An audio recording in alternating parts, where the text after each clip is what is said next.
need this. Welcome back to Minutes with Mandy. I'm Mandy, I have my coffee, and we're gonna do some more FAQs for you today.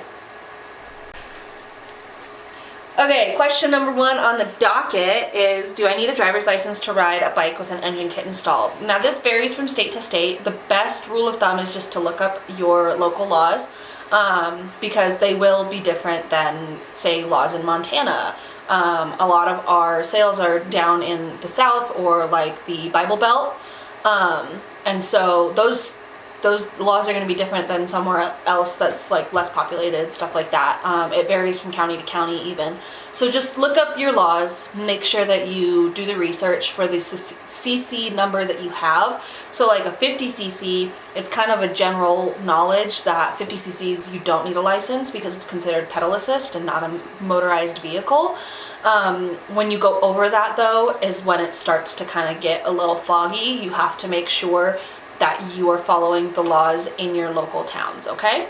So just do your research. That's a good rule of thumb. Yeah. Thanks for spending some minutes with me. I'm Mandy, and have a great rest of your day.